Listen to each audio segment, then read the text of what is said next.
Welcome to the Reality Revolution. Today, I have a wonderful quo channeling.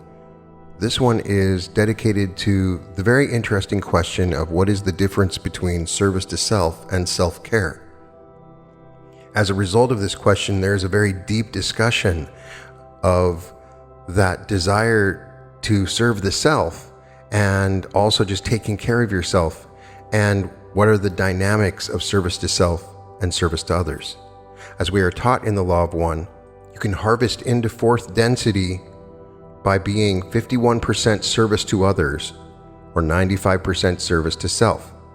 And only 2 or 3 really terrible people harvested service to self. And so there is a discussion of how much do we need to serve in order to harvest into fourth density positive new earth. And there's a discussion of how self-care plays into it. Quo is a group of highly advanced beings that channel as a collective among a number of collectives about spiritual questions, and I have found incredible resonance with these teachings, and it is so much fun to read and listen to on Sundays, and I greatly appreciate the opportunity to read these words to you.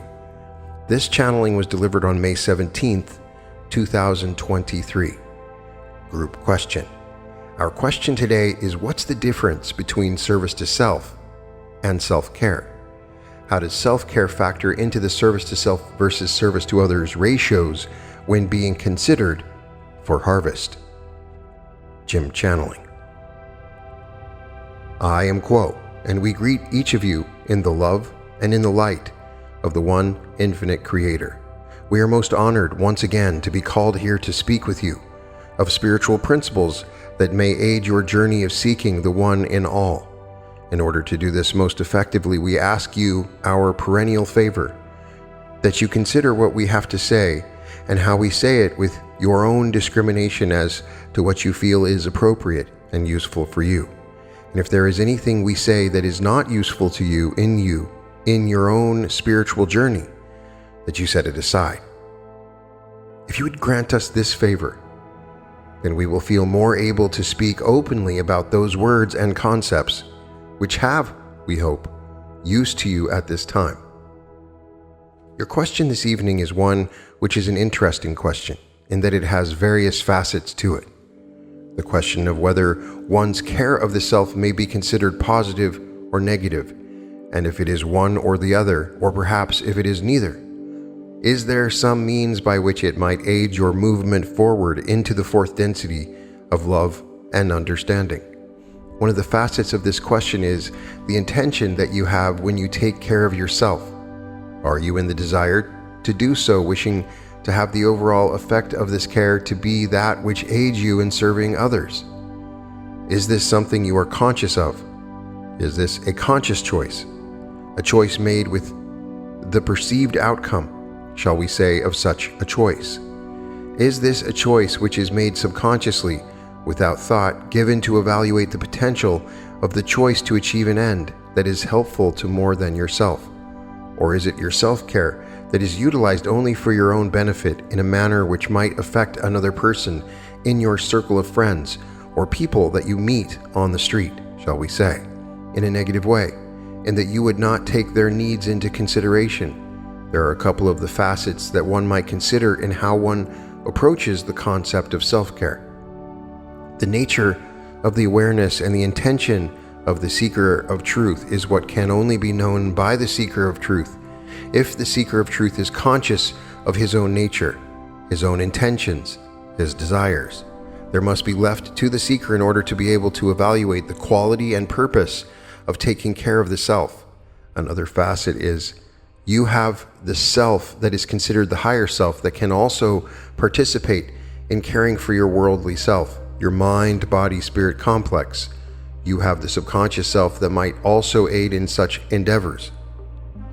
If you are conscious of both of these selves and utilize their desire and ability to aid you in taking care of yourself, then again there is the possibility that this cumulative effect of unconscious and higher self working with your personality shell self, shall we say, could be utilized in a most positive manner. All of these selves, as you are also aware, are portions of the Great Self, the one infinite creator. Again, we suggest that this question, considering the layers or facets of the self, is one which is not easily determined, for much is not always consciously known by the spiritual seeker. At this time, we shall transfer this contact to the one known as Austin channeling. I am Quo, and am now with this instrument, to explore the aspect of this query involving one's own intention and awareness of the self, and one's own motivations behind taking self-care, or interacting with the self in any way. We feel it would be good to look back at the evolutionary progress made by each seeker and how the orientation of seeking and orientation of the choice develops on the spiritual journey of the mind-body-spirit complex to the Creator. As the entity, or the mind-body-spirit complex, departs from the second density and enters the third density of self-awareness, the experience of the entity up to that point has been built upon what you would call instinct or various patterns of activity that unfold in a way of action and reaction, with little contemplation for the intention or the meaning behind the actions of the individual. Once this individual entity enters into the third density, the spark of self-awareness presents itself to the entity, and thus allows for the potential of that entity to reflect upon their own actions and their own patterns and their own environment around them in a way that allows them to approach these things in a conscious manner. However, for the new or young third density entity, this is not an immediate grasping of the thread, you might say. Instead, though the self has gained the spark of self-awareness, the tendency of patterns and unconscious biases continue to unfold within the entity's own energy fields, and these patterns guide the behavior and the actions, and most importantly, the perceptions of the entity. The process of wielding this self-awareness to then become a conscious entity that interacts with the self, with other self, and with the environment about the self, develops slowly over a period of many lifetimes, some entities quicker than others, some preferring to take the pace of a tortoise, you may say.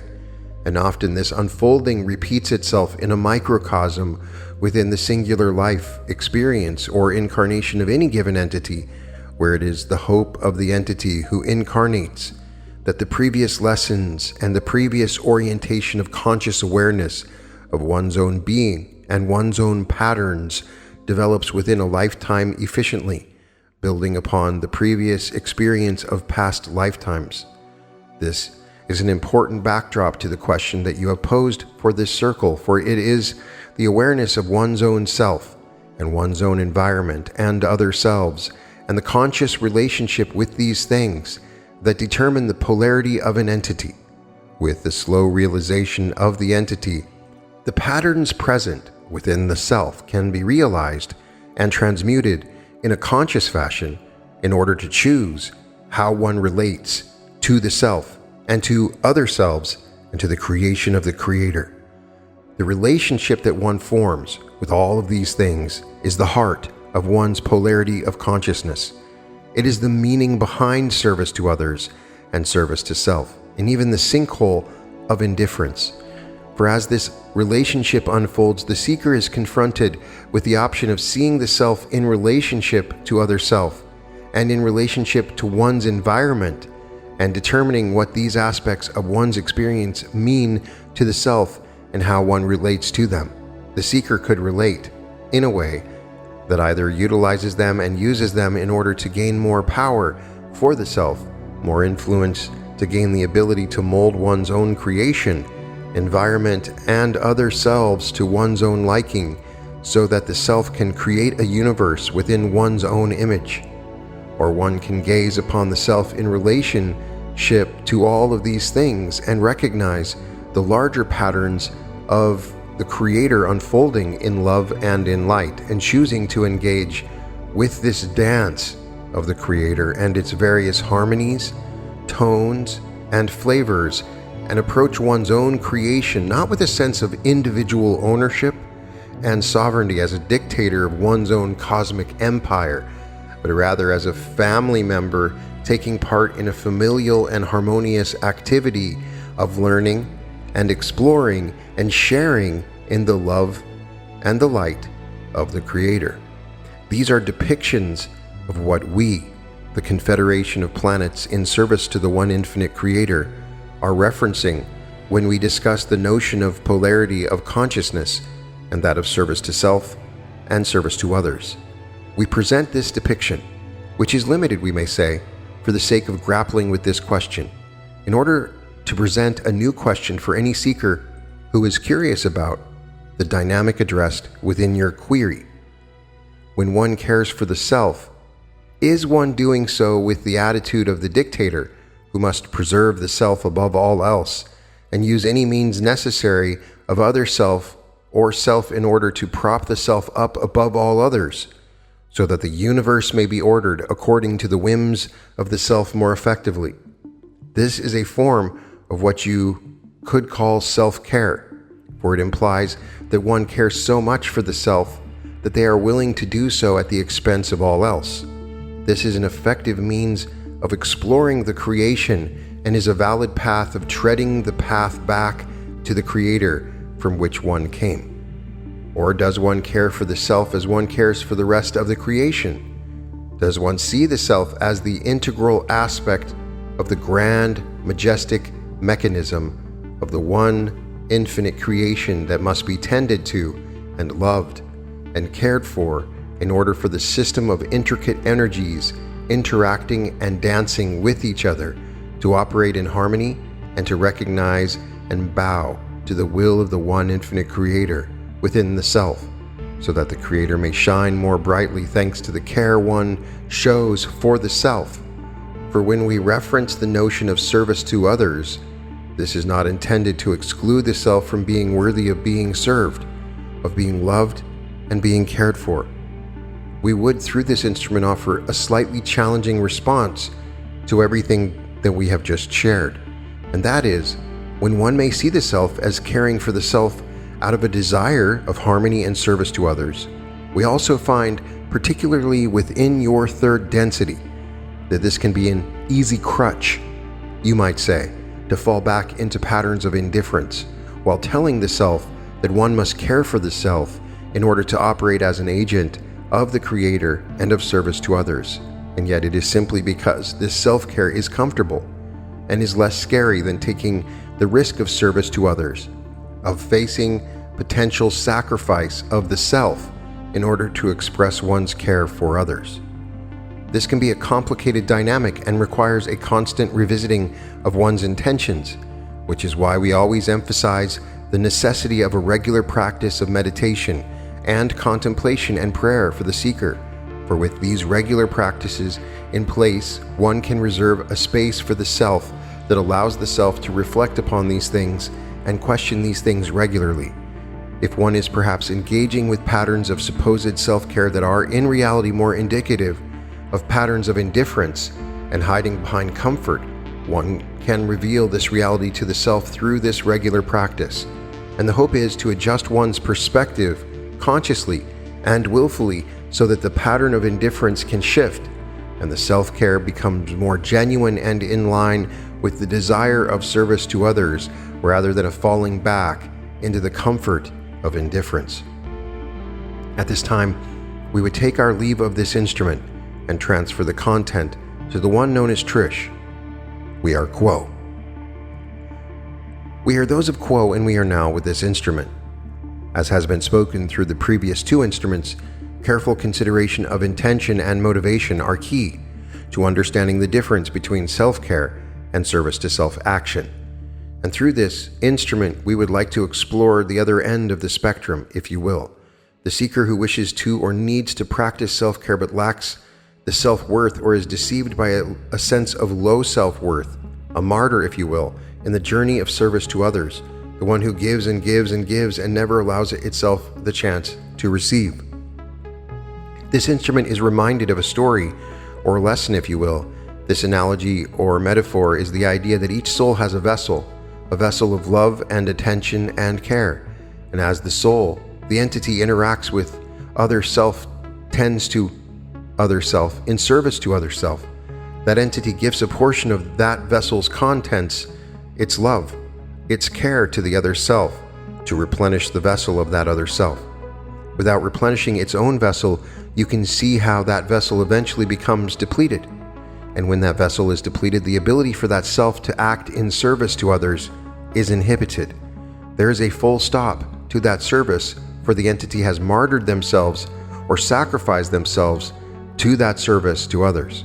Therefore, we would remind you that you are worthy of that self-care. You are worthy of replenishing that vessel, whatever that may look like, so long as the intention is ultimately one of service to others, recognizing that the self is another, is an extension of other. If one recognizes that one's intentions are pure, for lack of a better word, if one's intentions are set on not controlling but loving and accepting others, one can sit in peace, knowing that actions taken to care for self are but merely part of the process in service to others. If one is on a journey, and that journey involves many stops along the road, to visit with and know and meet various other selves, one cannot walk that journey non-stop without break, without food, without sustenance, without moments of reflection, without moments of recoordination. One cannot, in your experience, enter a vehicle and expect it to propel one forever forward, infinitely. One cannot expect to continually pull fruit from the tree without also nourishing the tree. It's in that recognition that the dynamic, the symbiotic relationship becomes more clear, perhaps, that there is a balance between serving others and tending to self. Dear friends, do not forget to replenish the soil, to tend to the seed, to provide that extra care and comfort, or recognize the worthiness of the extension of the Creator that you are. You are so worthy, infinitely so. Cherish yourself as such. Know yourself, accept yourself, and become that greater thing. Become the Creator. Allow yourself that freedom. We do not mean this we correct this instrument, we do not mean this in an egotistical or narcissistic kind of a way, not in an identity-driven sort of pursuit, but rather simply accepting and knowing and fully embodying the truth of the self, the worthiness of the self.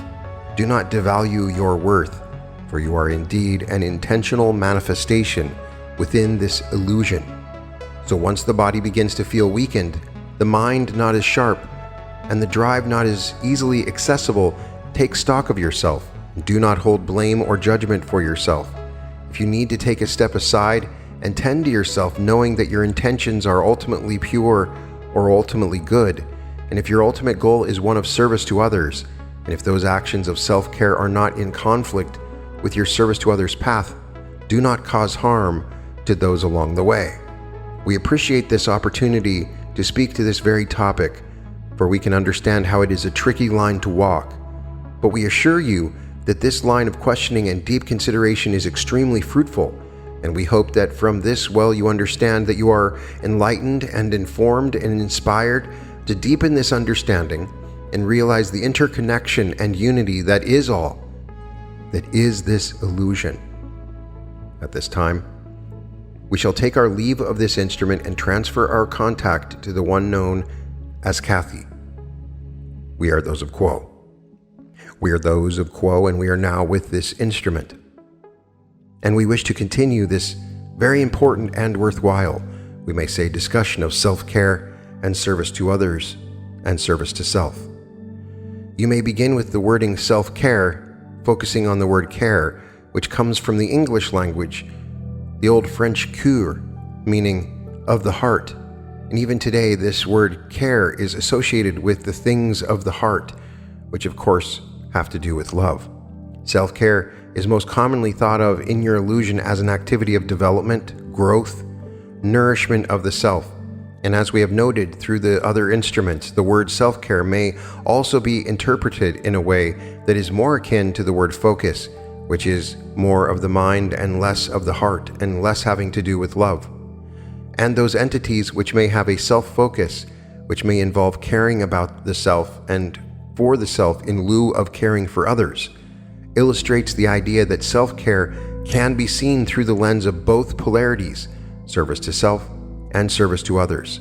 Self-focus, which is more of the mind, as we have said, involves less of the heart, less love in the true sense of the word love, and leads to mental and physical arrangements of events and parts of life that have to do with control.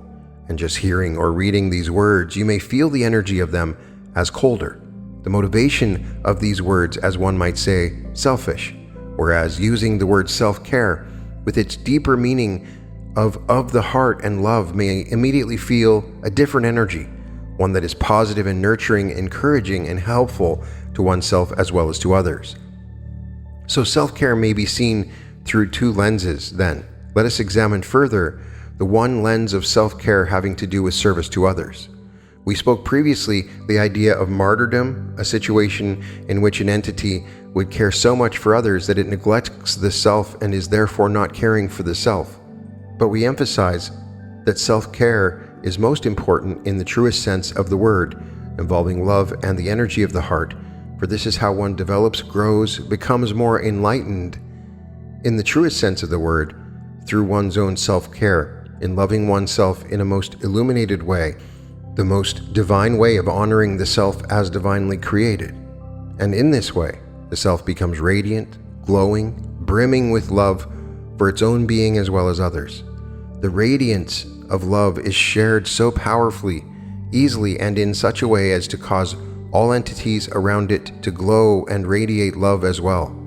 A simple smile from an entity who has cared for the self with love radiates that love, and another smiles back and then gives that smile generated then to another.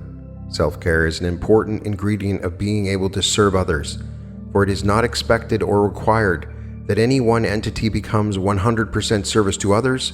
Indeed, the 51% or greater that has been stated will provide a balanced caring for self and caring for others out of that great reservoir of love that was created within the self to radiate outward toward others.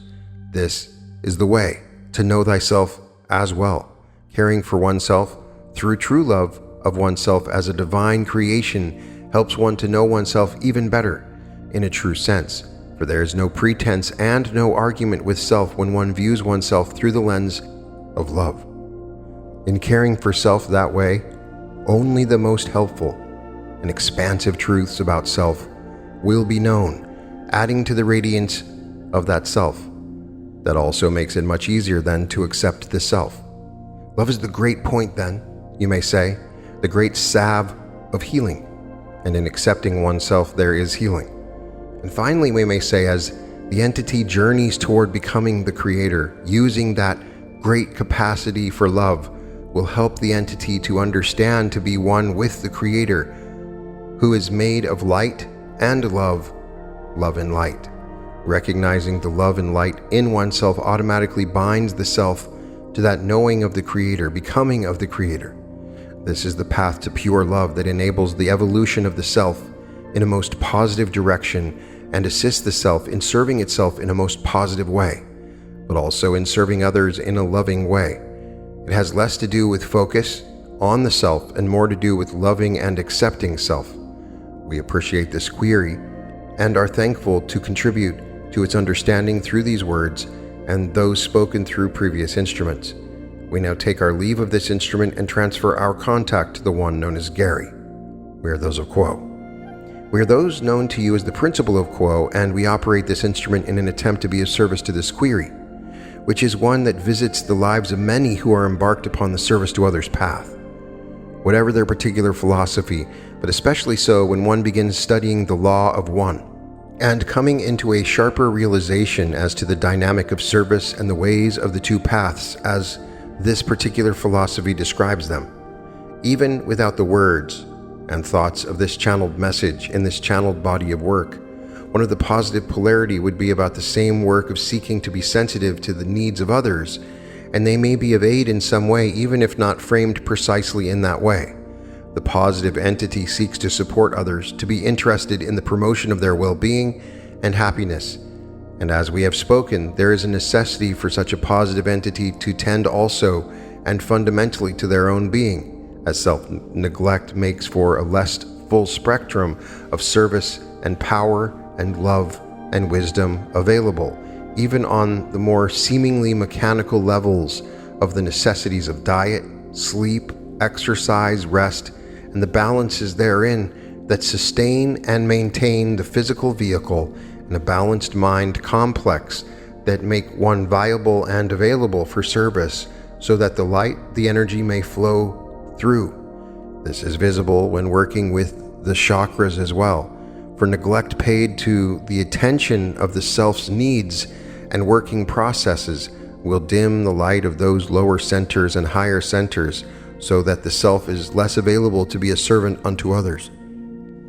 For one who has a chronic challenge of fully valuing, honoring, and embracing the self, we may suggest fruitfully the steady and repeated practice of contemplating the true nature of the self, which is to say the Creator. The other self which the positive entity seeks to serve is no more creator than the self which seeks to offer the service. Thus, to care for and listen to the needs of the self is to do so for the Creator as well. Naturally, the positive entity wishes to turn that service outward, feeling a need for connection and communion, feeling a joy in relationship in group, understanding that life is relationship. But again, we would advise the careful and thorough and unending consideration of the relationship first with the self, or not first in a sequence at least, to include that thread of thought in one's relationships with other selves as well, as this tending to the self also may help to reveal and through work heal those blockages which, if untended to, have a tendency to project outward toward those who one wishes to serve, further distorting relationship dynamics and impairing potentially the service which one wishes to offer. We would explore for a moment in this aspect self-care, not only the nurturing side of self, but rather self-discovery as an act of self-care. Upon the road of service to others, one is of greater help the more that they come into an awareness of themselves, and the more their self-acceptance grows for themselves. For as you understand and have compassion for your own personality dynamics and uniqueness, the more that you find those places where self-judgment lives lurking in the corners within you, the more that you can heal those negative voices within yourself, the more that you can then consequently show up for others in that way. Every hard-fought ounce of compassion that you gain for yourself, you can amplify outward, welcoming others into that compassion. The more indeed that even without particular outward action or word, you inhabit a field of compassion wherein those connecting into that field are invited into a greater space of non-judgmental embrace. This, a fruit of that disciplined work you have performed upon your mind and body and spirit. Indeed, as we mentioned spirit, we would highlight as well that channel or shuttle which opens the gateway to the receiving of and contact with intelligent infinity opens upon this balanced awareness in mind and body, free of blockages, to a degree necessary such that the energy is awakened in the manner of Kundalini and flows upward to support the strength of the spirit complex so that the service to others may be upon an even higher level, to say above others, but in a way which pierces the illusion of self and others, such that which is hidden is revealed, an exposure that is not of a negative happening, but of a healing in revealing the true self which was forgotten, buried, lost underneath the great wound of the self which has become separated and understood to be deficient and lacking and miserable. Each in the center of their hearts yearns to return to that paradise lost, that ground substrate within the self that is free and unbound and of limitless joy, not as a euphoria which is chaste, but as reality, as truth. It is waiting and available within each heart. It is calling and can be unlocked. While there is the illusory journey of long movement upon a road through space and time, it is not a destination at the end of a long road per se, but is one's true nature here and now, eternally, wherever one seems to be within the great illusory play of light and shadow and image and symbol that is the stage of the creation upon which you, as actors, play your part along with every other infinite aspect of the One, up and down the hierarchy of energy. You do service to others by serving the self. We understand the complicated semantics that arise when using terms. By using the same terms that in different contexts have different meanings. When we say service to self, we mean not the service to self associated with the negative path, whereby one is abridging the free will of others in order to acquire their power for the self because the self has intentionally blocked their lower energy centers, thus denying the fullness of their truth, their true nature, and the creator, thus needing always others' powers to augment their own and to attempt to fill that bottomless hole. As we have described amply through members of this group, the service of honoring and cherishing the self, not through self-deception, for we would always encourage a stringent honesty with the self, but an honesty that is ever paired with compassion.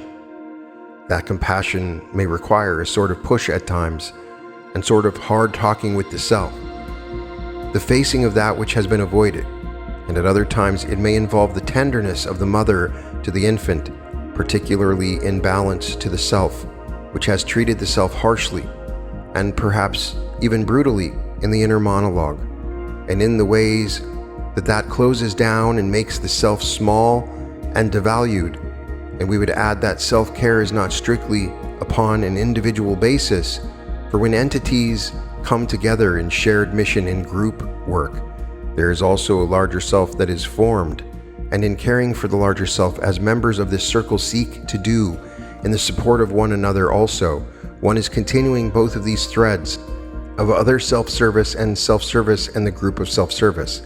As always, whatever the particular focus of service, whatever category it falls into, there is the central energy of love for those upon the positive path, and the gradual releasing of conditions upon that love until it grows and becomes more crystallized and manifest and permanent within the beings, such that anything which enters one's awareness, whatever the particular transitory or cultural or individual values about that thing's place or meaning or purpose, is loved as not other than the one, not other than the self, where the heart becomes the largest container imaginable, so large that it encompasses all things, that nothing can transpire which is outside of the heart.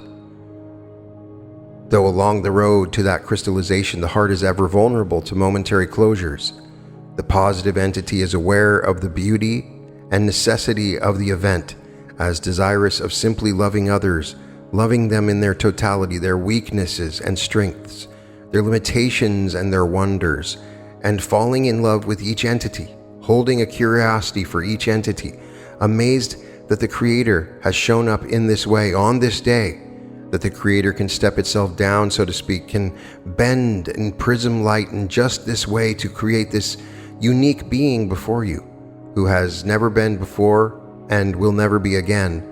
And in that love there is a wonder and a cherishing and an accepting of this being and of this self. Imagine, my friends, receiving this acceptance from someone you love, knowing that whatever you do and whoever you are and however you show up, they love you. You are accepted in their eyes.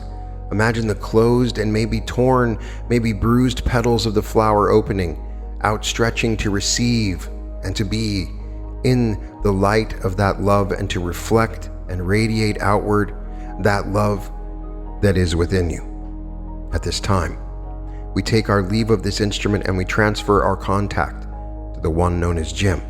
We are those known to you as Quo. I am Quo, and am once again with this instrument. We would like to extend our appreciation to each instrument in being able to channel various facets of replies to your most important query this evening. We are those who also consider such concepts of the self, which we are, the self of the Creator, and how this self can manifest in so many ways, most especially within your third density illusion, where there is little of what you call understanding, but much of what you call experience. We are grateful for each instrument's efforts this evening, and we would at this time take our leave of this instrument and this group. We leave you all in the love and in the light of the one infinite Creator, for you are the light, the love, the Creator. We are known to you as those of Quo. Adonai Vasu Boragas. And that concludes this most fascinating channeling. I mean, we get like 33 minutes of discussion on self-care. An amazingly rich and varied and complicated discussion of an important subject. So if you do something to take care of yourself, maybe you go and get a massage. Maybe going and getting a massage loosens you up, relaxes you, so that you can offer service to others because you are in pain, and eliminating that pain allows you to be of service. Or maybe you just like to go and get a massage, and then once you're done, you get back to your office and you completely dominate everybody around you.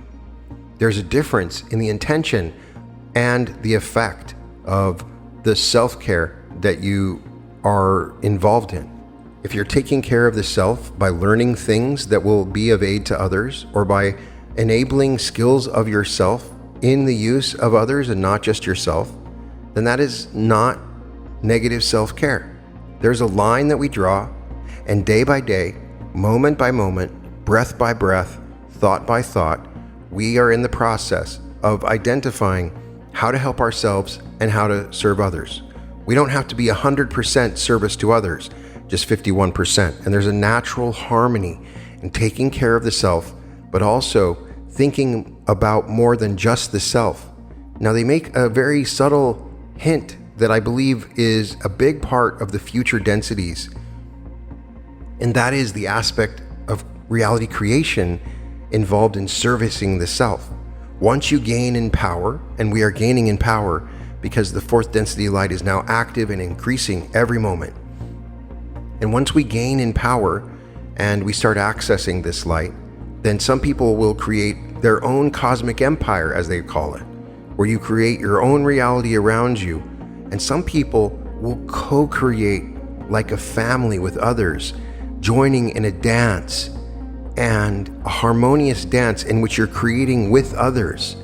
And so there may be an aspect where the service to self is really, I'm creating this universe just for myself, and then I'm creating a universe in harmony, dancing with others. That's way down the road once we become super attuned to this power that everybody has access to. Now, the service to self path doesn't have those certain chakras awakened, which limits their power, and they have to manipulate others to gain those particular powers. But sometimes we just need to take care of ourselves. Sometimes we need to have the confidence to go out and serve others, and we gain that confidence by loving the self. These are all actions of love, and loving the self in a variety of ways. In developing the self, and spending time with the self, and reflecting and rejuvenating, those are things that you don't have to feel negative or guilty about. These are not bad things. You know in each moment what your intentions are. And ultimately, we're learning through a lot of these other channelings that it's the intention behind your action which guides you into that fourth density new earth experience. If you have the intention to serve others behind whatever you're doing, it begins to guide you. Your intention goes beyond just an affirmation or a goal. It's the underlying motive that fuels everything that you do. And if you have that underlying motive and let it burn within you, you can take care of the self naturally in perfect ways that brings you joy, that you reflect into others, that becomes a service to them because your joy reflects to them and their joy reflects back. So often when you put yourself in that receptive, wonderful state of joy and you're able to broadcast that joy to others, then it becomes a service to them. And that's what we're trying to do. There's this beautiful love feedback loop that we can enter into, where we serve ourselves and we serve others, and we serve ourselves and we serve others more and more. And it grows and it spirals upwards in serving, in receiving and serving and loving and being a part of this eternal path upwards. And that is the perfect form of self-care. You're not dominating and controlling others and taking their energy. You're dancing with them in harmony. And that is the vision that I see from this beautiful channeling. You can find all episodes of The Reality Revolution at therealityrevolution.com. Be sure to check the playlists on the channel for Quo, the Law of One, and the New Earth. Each of those playlists have a number of episodes on various ideas and topics that are related to awakening into this fourth density New Earth. I'd love it if you checked out my art. You can find it at www.newearthart, and it's all created with the intention of broadcasting love to those that receive it. And welcome to the Reality Revolution.